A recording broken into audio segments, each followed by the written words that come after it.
Okay, well,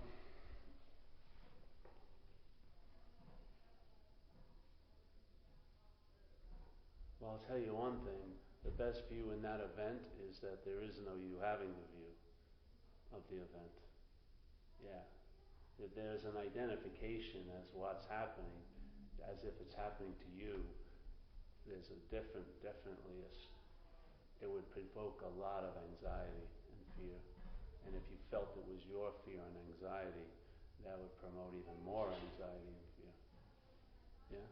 But an event like that, if seen that it doesn't have anything concerning the you involved in it, it's allowed to take its course. Yeah? And then as everything that shows up has to go sooner or later, it can leave a great impression on mind. So I don't know how Sailor Bob presents it. But I always like to use the frame of recovery because that's where I'm from. And the whole idea of recovery, after people had experienced years and years and years of suffering from a condition, it was finally in 1935 there was a solution was offered to that condition of alcoholism, which to me is just an extreme subdivision of self-centeredness. Yeah, it's just amped up a little more than, let's say, self-centeredness. You're extremely obsessed with the idea of being a long-lasting, independent, separate entity, and that idea of being a self represents tons of meaning. Yeah, and that meaning, anything you meet in life from that relationship of being the one who's meeting it, just distributes tons of meaning that you take to be what you're seeing, or what you're thinking, or what you're hearing, or what you're feeling, yeah, and what you're tasting.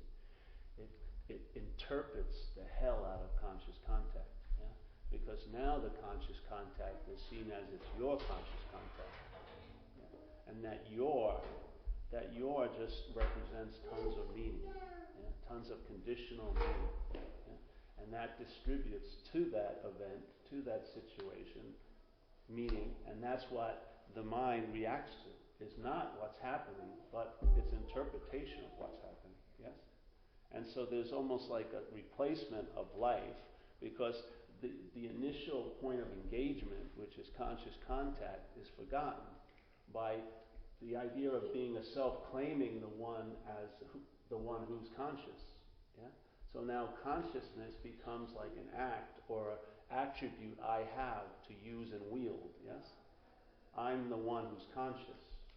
Instead of just sensing the consciousness, there's an interpretation of that sense of consciousness as I'm the one who's conscious.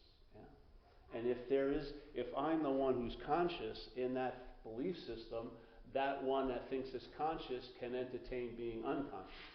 Yeah? And therefore, what is just so becomes this or that. Yeah? And the this or that's going to be based on you. Yeah? Yeah? So there's the consciousness. And yet, when there's someone who's conscious, that consciousness becomes an attribute that someone has, or a verb that it's doing. Yes? Like, I'm being aware. I am being aware. And if that's in place, that idea of I am being aware, the possibility it entertains is I cannot be aware. And in a sense, the I cannot be aware becomes the dominant belief. And then there's a drive to be aware. Just like there's people they have a sense that it's possible for them to be out of the moment, so they really have a drive to be in the moment, when in fact you can't be out of the moment. Yeah. So, but because there's a belief that they can be out of the moment, then there's a drive to get into the moment. And it's the same thing in recovery, where we say, the relief comes from getting out of self. Yeah. But the real relief comes realizing you could never have been in self. Yeah? There's never a self you could be in, because being in self is being identified as a self. Yeah? That's what being in self is. Yeah? Being in self is being identified as self. If there's no way to be in self, then the drive to get out of self is seen to be ludicrous or pointless, yeah? It's not seen to be by you, it's just seen to be. And therefore, now you're basically located where you seem to be in this manifestation, and in this place of this here and this now, there's a possibility, yeah, that's not available in time. You're never going to have it. And in a sense, you never had it. Yeah? But you are it right now. As soon as it gets put into time, it's about having it. Yeah? Or had it. It becomes a story. And so now it becomes something that you had once, which you lost, and now you hope to acquire it again. Yet in fact, all the while, that's being approached or looked for. What's looking is what you're looking for. That what's looking, that seeing is what you're looking for. But now you're looking for it in a certain format, and in that format, that's a form of blindness to it. Yeah. When the thought system is dominant, and you're identified with the center of that thought system of self-centeredness, then what you're looking for is placed in time and placed outside of yourself, because there's already a self in place. Yeah? So how could I possibly be that if I'm already this? So that becomes something I want to get to make this, yeah? I want to get that to make this a little better. I feel like if I get this, it's going to be great, yes? Or if I get that, this will be great. But with that belief, there's a sense that you don't have that, yes? And so now this isn't great. In the hopes of it being great one day, the reality, the interpretive story, is that it isn't great now. Yeah? And what happens if you're in that sense of it isn't great now? The mind is going to be actively doing what? Seeking, yes? It's going to be seeking. It's going to be seeking to get out of where it thinks it is. Yeah? But if you're not that which thinks it's in there, then that's actually the experience of getting out of it. Yeah? It's just like the solution to an imaginary problem is to see that it's imaginary. That's all that's needed. Once there's a recognition of that, it's a timeless solution. It's not presented in time. It's not you enter a process to sort of like secure that even more or do this or do that. It's a timeless solution. The timeless solution to a problem is that it's imaginary. Yeah? Because then there's absolutely nothing you need to apply to it. Yeah? If the mind applies anything to the imaginary problem, what does that make it? A real problem in this little dream, yes? And then once it becomes real, no matter how much you make it try to make it unreal by getting away from it, it just pulsates with a meaning-given reality. You know? But if it's an imaginary problem, the solution's like that, because there's absolutely nothing to do. Just like with what's not happening. What's not happening, if there's a recognition that the whole thought system that's engaged in a mythical idea of next week, if you see that's not possible, really, if that it's actually not happening, though there's thoughts about it, yeah, there's a lot of thoughts going on, which are happening, yes? They're not your thoughts, but there are a lot of thoughts, and in those thoughts, they're sort of producing like a conceptual little mental picture of next week, but you can't really taste it or see it or feel it or touch it, yeah, or smell it. It's brought to you by the thought system. And what's the solution to that? Therapy? The solution to that is it's not happening. You see the immediacy of it? If it's not happening, there's nothing else to do. And then you're left in that pause. And in that pause is that presence. Yeah? And that presence is sensed when the sense of space is available, not when it's filled up with tons of meaning. Yeah? Because the space and the presence is still there, but the attention of the conditional mind goes to the meaning. Yeah? All the meaning the mind's giving to this moment, which is never this moment. It's always there and then. Yeah, isn't it? It's like here, like we were talking the other day, 70,000 thoughts a day go through one person's head. 70,000 thoughts a day. Like when I was painting houses, for me to sort of navigate a day in my life to secure my basic instincts, maybe I needed like 30 thoughts. You know what I mean? Like, don't put this oil paint on the latex, or some basic little rules I needed to follow. Then there was a lot of freedom. Once, okay, you got to go to the store. All right, thank you. It's a very good bulletin. So there's nothing to eat. I go to the store. But then it starts talking, Then there's a lot of more thoughts about the store. And that you should have got here earlier. And whatever. All of that, what's that doing? Is it actually informing you and navigating you through this day? Or is it really doing its agenda, which is to reinforce the idea of being a self? 70,000 thoughts. Most people do not need 70,000 thoughts to navigate a day. Not at all. I mean, seriously. You could have 70,000 thoughts for a lifetime. But for one day? So obviously the thought system, it acts as if it's the Greek oracle. It does all this thing. It presents itself with an incredible amount of authority. But its real activity is to be the gluing agent to the mind's being bonded to the idea of being a self. Because it's an unnatural bond, it needs glue. And the glue has to be applied like every day. Because it's so obviously not so that there's got to be a lot of smoke screens going on. So 70,000 thoughts is like a nice blizzard in the mental realm to keep your clarity a little blurred, Because instead of just sensing the seeing, you're sensing what you're looking at, All these thoughts, and it produces like a self-centered loop, I see a thing from a thing, Everything I see all day, hundreds and hundreds of things are seen, hundreds and tons of stuff is not smelled, but heard, but there's only seemingly one person who's hearing them, So everything I meet reinforces who's the one that's meeting it, It's like a day in and day out trance. So obviously, if there was no time, there would be no way the wool could be pulled over our eyes, because there would just be seeing, But because there's time, it can pull it over it. Because day after day after day after a day after a day after day, if you took like a possibility of ignorance, of ignoring something, and you put it into a time, like in the old, when they did the Inquisition, they'd load the people on the racks and they just pull them. If you take this little possibility of forgetting your nature, let's say, or the nature, and then pull it into time, it could really be a convincing little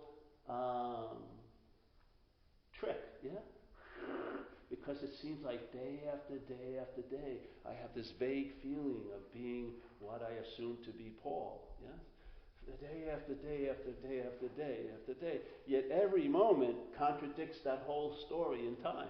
Every moment is that invitation to freedom from what? The bondage to the idea of being a self. Every moment, just in its functionality, which is awareness, Just the awareness, just the contextual sense of awareness that everything is appearing in. Every second, every moment that I believe I'm looking, that's what's seeing. Every moment. So every moment during a day when I'm looking, that's seeing.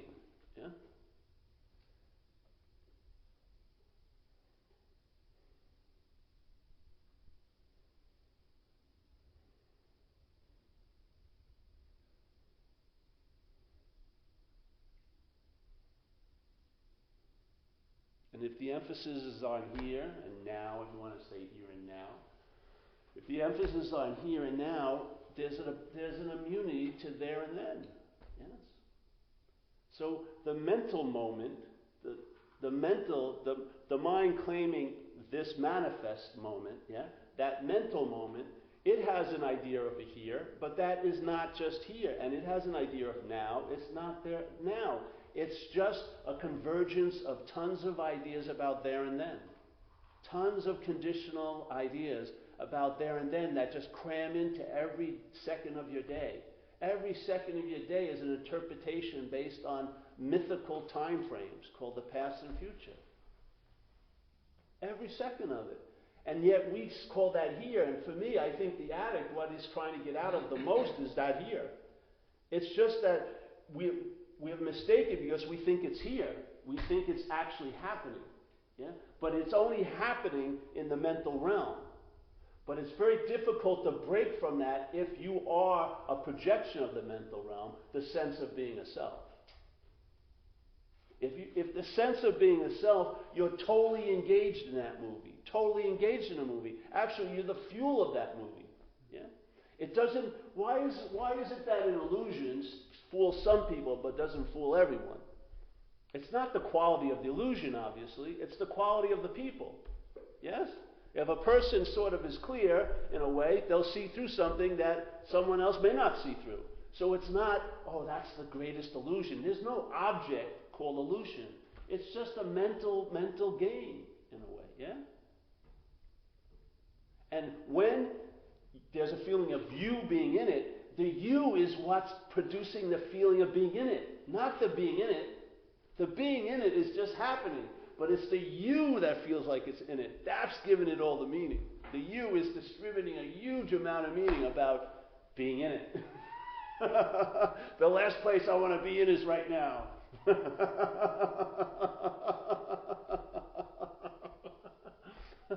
And then, see, it's incredible because the mind, the conditional mind takes it to be, oh yeah, because everything out here is a real and solid thing. So being in it, the it is real, and there's wanting to get out of it, yeah. But the meaning that it has is distributed by the you, yeah. It has no meaning in and of itself. It's just happening, but how it's seen is what gives it meaning. So if I see it as happening to me, it has a whole different meaning. Yeah? A huge different meaning. If you see it as life is happening, life is happening. Yeah? Life's happening to me, geez. Then you have opinions why it shouldn't be happening to you like this. Why is it happening to them? I've done a lot more work than they have. I meditated a long time. Why is he getting the fucking breaks? Sorry. Why is he getting the breaks? Yeah. But when this life is happening, it's happening. There's just a seeing of what's happening. But when life's happening to me, that seeing is now looking. Now you're looking. It's called a form of blindness. You're looking from self-centeredness. And that self-centeredness claims seeing and turns it into a form of looking to distribute what? Meaning to things. Yeah? Without the seeing, there'd be no distribution of the illusion. Yeah? There'd be no making the veil. There'd be none of that. Yeah? It's the identification as a self, a long-lasting, independent, separate entity, is from there, that's like the bridge to tons of meaning that idea of self represents, and then whatever it comes in contact with, that's the narration of contact. The narration of contact is whatever I have come in contact with. There was contact way before that shows up, yeah? There's the contact, and then the narration is whatever I become in contact with. Well, whatever I become in contact with, that I gives it the meaning, and that I ain't I, it's self. It's not self, it's not a thing, it represents selfing. It represents a mental process. And that mental process gives meaning to things, yeah? And then those meanings are taken to be the real thing. And because, first of all, there is no thing that's real, but then we make it a real thing. By what? The meaning. And the meaning can take any object. If you took an alcoholic mind and dropped it in heaven, it can make it hell in a day. It doesn't matter. You could give it paradise, and it would give it so much meaning, it would change the whole event of paradise. Oh, this is a freaking drag. I've seen it. I've seen people get a $250,000 inheritance, and they came over to me, and they had a whole new batch of worries. I don't want to tell everyone who knows me. I think they'll treat me differently. And I said, give me a freaking break. I said, kick down. Give me $25,000. I'll take it off your hands. Jesus Christ, you just got a nice gift. And you know what I mean? The self enclaves it, and its tentacles just go all over it. Dirty money. I shouldn't deserve this. It's just insane. Yeah? You strive so much, seemingly, to be happy, joyous, and free, but the mind that's driving you has no intention of that. None whatsoever. It's like whipping you, and you're like a very enthusiastic horse, yeah? But every time you get there, you don't even eat the hay, yeah? It's the driving, it's the seeking. The seeking, which what? Implies a seeker. Yeah? When the conditional mind sees a verb, it implies a noun. It has to find a noun in it. So seeking, and especially the mind, if you're a certain aspect of mind, seeking, spirituality is given such a noble meaning. I mean, it's so much more important for me to meditate than wash the dishes. I mean, seriously. I shouldn't get someone to wash the dishes, but I've got a very important journey in this life. I've got a noble calling to purify myself. It's unbelievable how much meaning is given to it, yes? And all the while, all the seeking, the whole thing, it's already found what it wanted, which is the seeker. It doesn't want to find anything else. It immediately, the system has succeeded. There's a feeling of being a seeker. Okay, let's buy the whites and get into it, and let's invest more time into it. And maybe I'll even get a position and stuff like that. Yeah? It's paying off. Yeah? So it's the seeking. Even when the mind, the conditional mind, maybe entertains the idea, oh yes, I've learned from holy men and women that seeking no good. So now it's non-seeking, which is just another form of seeking. Yeah? I'm now non-seeking. Let me see. Let me read the books. How do I do non-seeking? I just lay around the couch all day, watch freaking TV, who knows, throw the whites, feel them dirty and everything. What do I do? What do I do? Exactly. I tell you, remember I told you that guy, I read a 4-page dissertation of non-doership, which was beautiful. This is a long, long time ago. And it was one of those books that's just a transcription of talks, yeah? So after 4 pages of this person giving a really nice description of it, the next paragraph is student, and then the student says, okay, I get it. Now what do I do? This is like the fail-safe mechanism of selfing. When you think you're getting out of it, that's another form of being in it. Self can't get out of self. Yeah? Self is never going to realize it's not a self. It already knows it's not a self. Yeah? That's why you have that low anxiety and fear, because the mental process is an imposter, and it's very aware that it's an imposter. In the beginning, people talk about who am I? Well, the mental process asked that question a long time ago when we were little kids, and it answered it, me. So it claimed this little flagpole and put out its flag and unfurled it, and it's just, the mental winds have just been blowing it ever since. Yeah?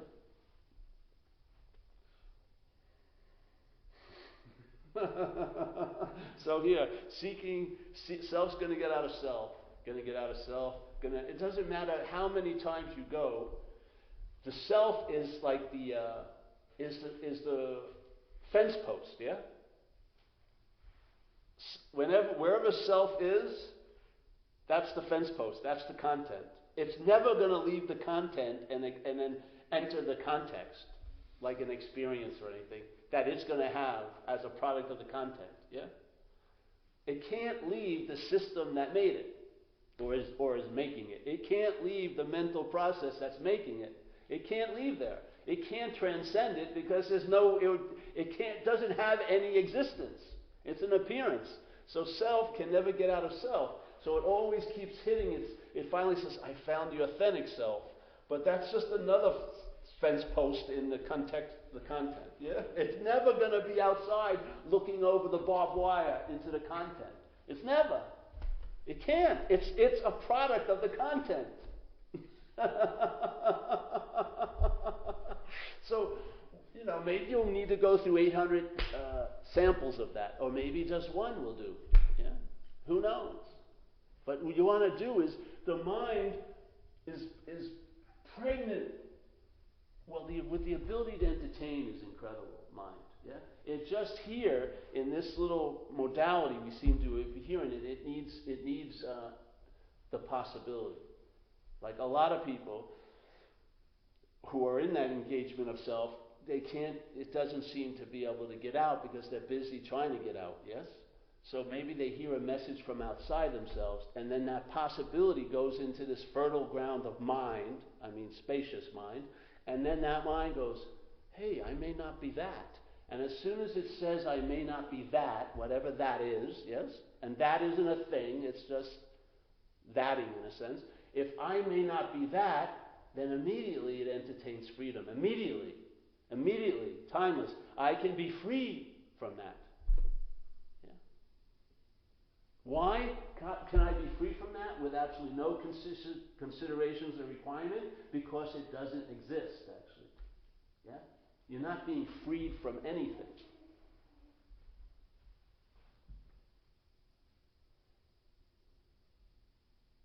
Yeah. If I'm listening from the conditional mind on like the spiritual level, I want to. If the conditional mind that really wants an advantage, that's why it's. But it can't hear anything. It reminds me of this. I'll just say this really quick. Like these guys went to the Far East in the 1890s, and they'd do those illusional things with the rope, and the guy would climb up the rope and disappear. Well, they saw that, he climbed the rope and disappeared. But then they took movies of it, and all you saw was a guy holding a rope. Nothing else was happening. So once you see that, you can't be fooled again. But it seems like self does everything it can for us not to see. Yeah, but maybe actually the reality was the guy climbed up and disappeared off the rope.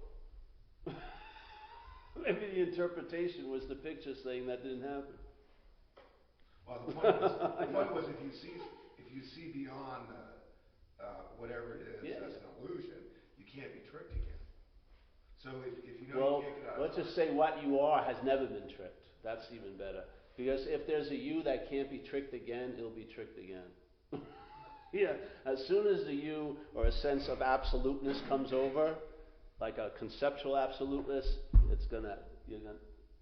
you're gonna have experiences of the exact opposite of that conceptual absoluteness. Yeah. But if there's no one, yes, then there's a lot of space for it to be what it is. Yeah. As long as there's no claiming, as long as the thing is, there's nothing to do. You just see that there's no one to do anything. If there's a seeing of that, that's the immunity that you're looking for now. But you're looking for it as a someone or a something. Yeah? And in that, like a lot of people come to meetings and they're waiting to get it. Yeah? What they are taking themselves to be hasn't got it yet, and they're waiting to get it. And I'm telling you, you're not going to be there to enjoy it. Seriously.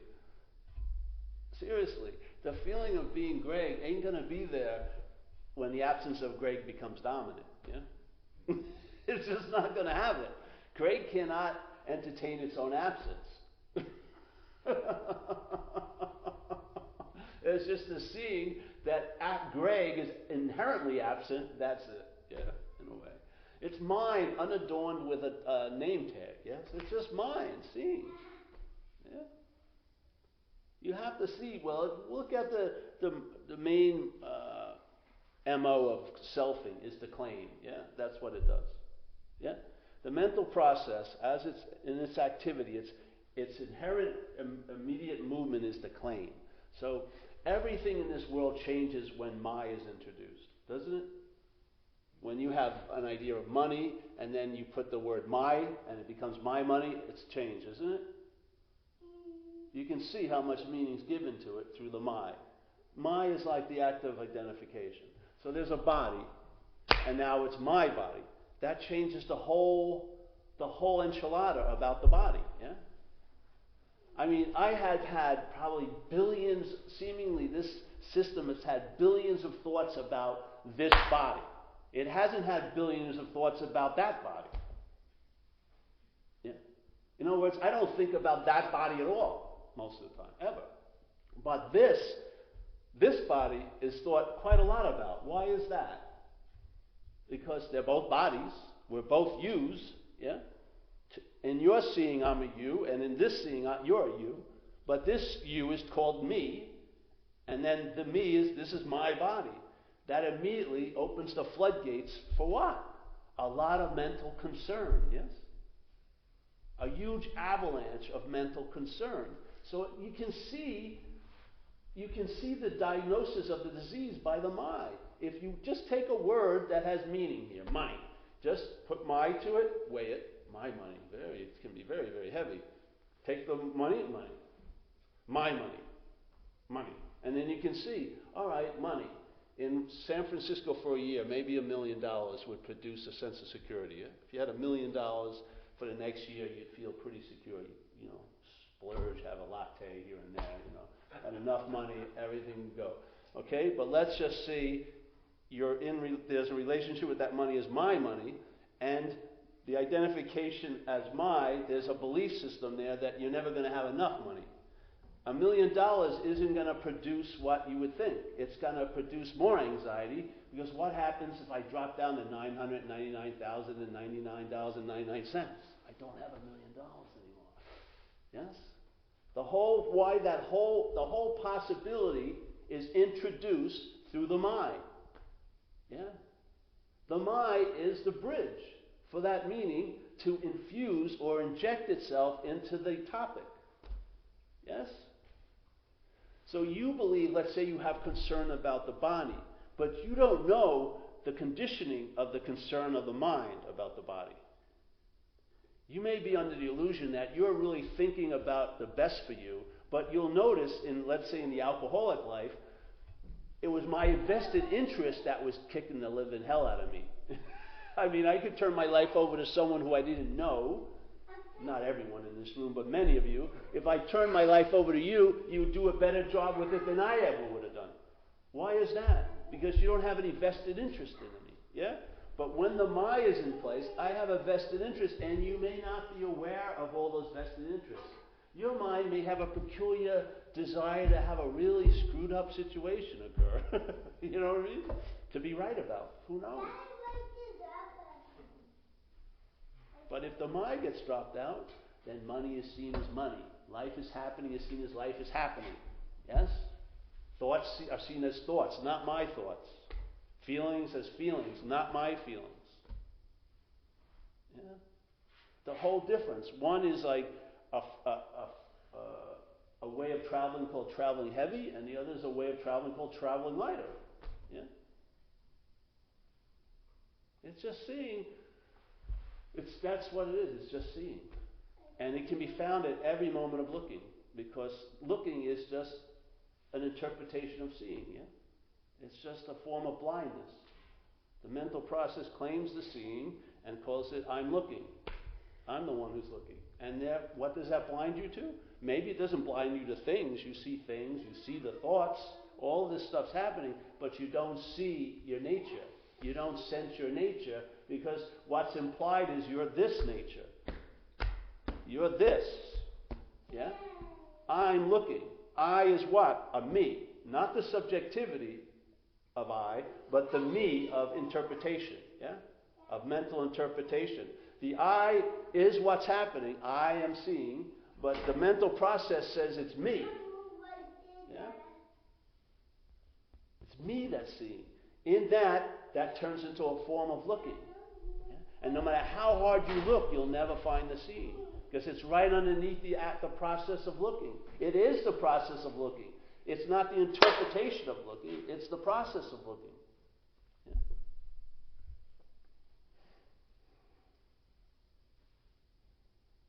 And when it hits you, it's a timeless hit. It's a timeless hit. Yeah? That's what happens. You'll get a flavor of it, because downloads will occur and pauses will occur. Yeah? A pause is like an eternal moment in this sense, in this little linear story of time. There's a feeling of anything's possible in there. Yeah? Because it's nothing. It's not there and then. It's just exactly the true quality of the moment. Empty, empty, empty, empty, empty. Yeah? That emptiness has a huge, huge meaning.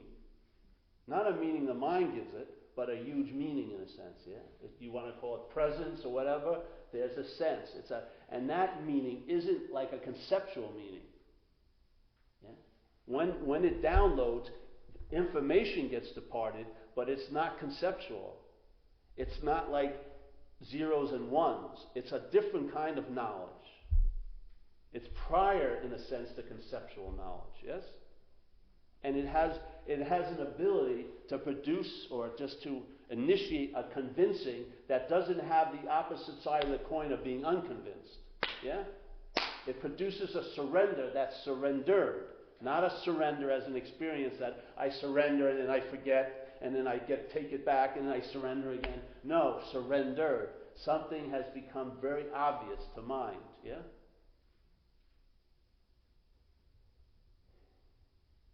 Whatever appears in it, just like the sky, no matter how many explosions happen in the sky doesn't get ripped open. Yeah? When it rains, the sky doesn't get wet. It rains and an appearance gets wet. Just like this will get hurt if it hits this. Yeah? But what's happening? Am I hitting the space between this and this? Is the punch, even if my intention is to punch the space, there'll be no impact until I hit another thing, until I hit another appearance. That's the engagement here of experience, yes? But the context of space or presence, which is not an experience, is nothingness. Or let's say, like sky-like mind, yeah? Empty, empty. But not empty as a conceptual empty, meaning it's lacking something, but empty with an incredible fullness. Like presence, some people call it presence, whatever. There's an intimation of its availability, but not by perception. You don't see it, hear it, feel it, taste it, or touch it. Yeah? You don't perceive it, but you sense it. Yeah? It gets intimated. And when that impression occurs, then it seeks expression. And so your life may look like, at least in your experience of it, as an action figure, it will look like there's a lot more traveling lighter going on. Yeah?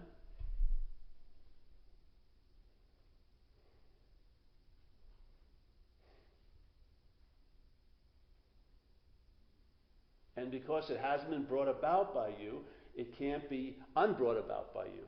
You have no role in it. You are totally irrelevant to it. That's why it can be everlasting and constant. And that's why the entertaining of it can be constant, because it's not you entertaining. If it was you entertaining, you'd get tired. Yeah? You'd have the ability to forget. Ooh, I forgot. Yeah? All these possibilities would seem real as soon as the you's introduced. Yeah? It would become a time-based solution. It would be a time-based state. And you'll be written into it somehow as having something to do with it. I swear. The mind will scribble you in there somehow, and then all the attention will be on you. Even if it's like, I had the experience of everywhere, let's say, but none of the emphasis is on the everywhere. It's on me, the one who had the experience of everywhere. Oh, fuck everywhere. Me! I had the experience of everywhere. That makes me even better than everywhere. I just use the everywhere to be even a bigger me. Yes. Watch, see it. The last thing, one of the things it dislikes the most, the mental system, is irrelevance. It does not want to be found to be irrelevant. Yeah? It wants to have some say in the matter. That's why people, we think we're in the position of knowing God, as if God is just a possibility that if we don't want to entertain it, we'll never know it. Yes? If God is supposedly representing all of that, that's just constantly just constantly laying on all day, all day. You can't shrug it off. Yeah, it's not like it's going to be an infrequent moment when I rub shoulders with God. You're just jammed in like a Japanese train with Him. You're totally guarded, like all over, and you're sitting there. It's like someone thinking, they're submerged in the water and they're thinking, I'm dry. Can't wait to have that experience of the beach. They're in the water. You're totally wet. You cannot be more wet than you are, but the mind assumes it can be dry. And then it gives you a double wacko, and then it says, I want to be wet. Which just creates an incredible arid desert of seeking. Yeah?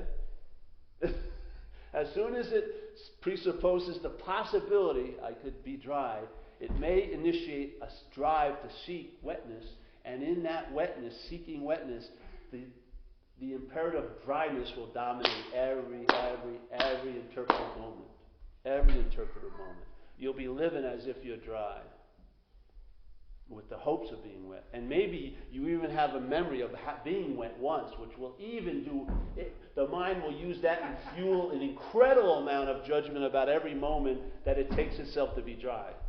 You'll be persecuted, you'll be condemned, you'll be sentenced. It's because of self-centeredness, you'll have to believe you caused the dryness.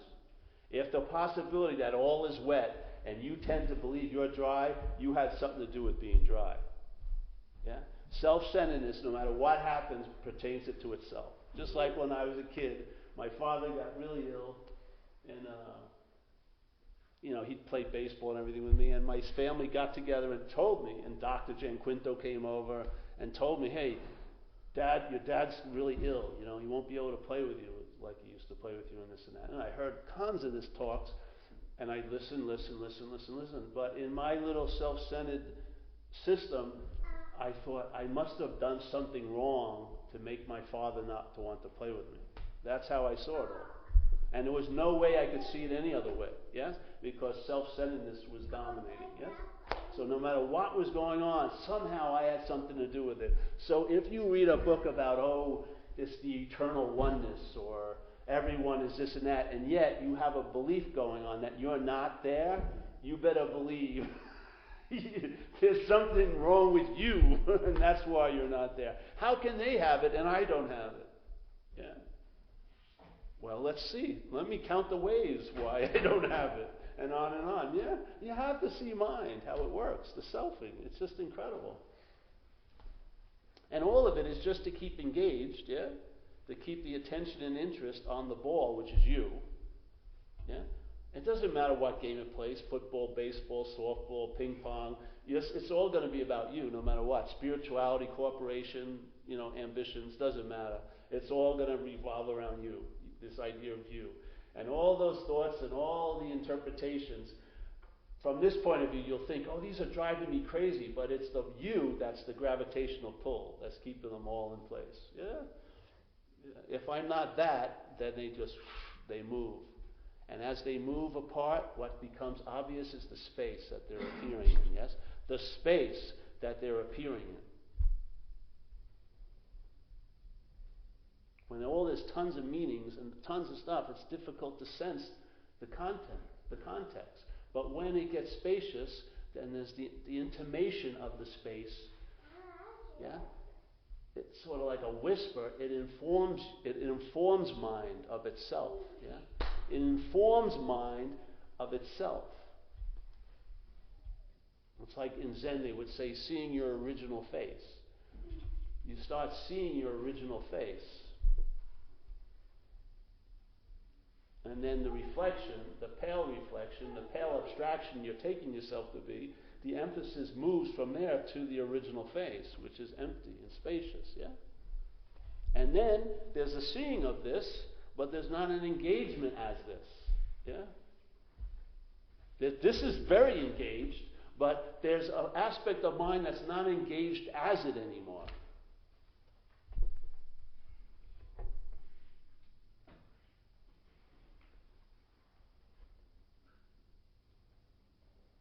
And I'll tell you, if you have a moment of just before you die or something, like an accident, there is no way self is going to be in a meditative condition when that happens.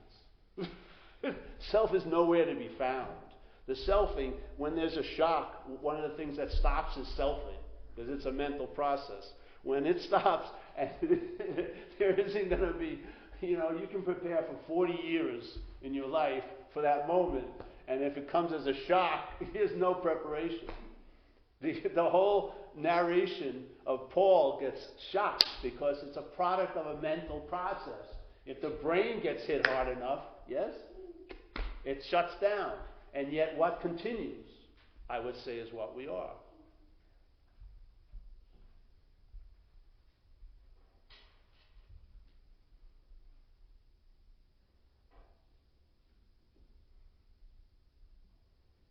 The funny thing is, now that this event happened, I've got to practice meditation in the sense for my health.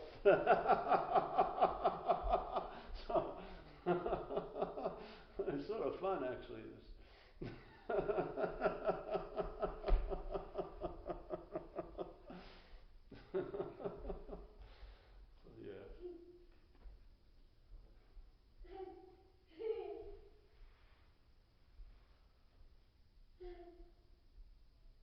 Seeing is not context. Yes, it's context. Seeing is not of time, it's timeless. Yeah? You can't find the solution, quote unquote, in the problem.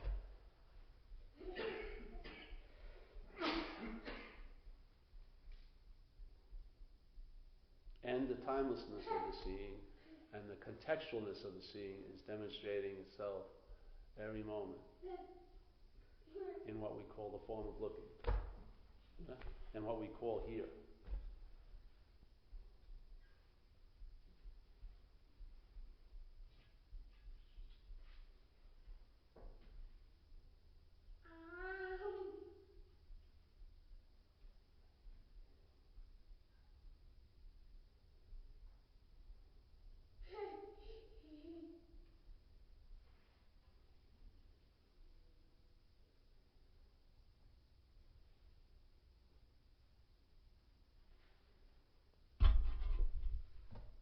Yes?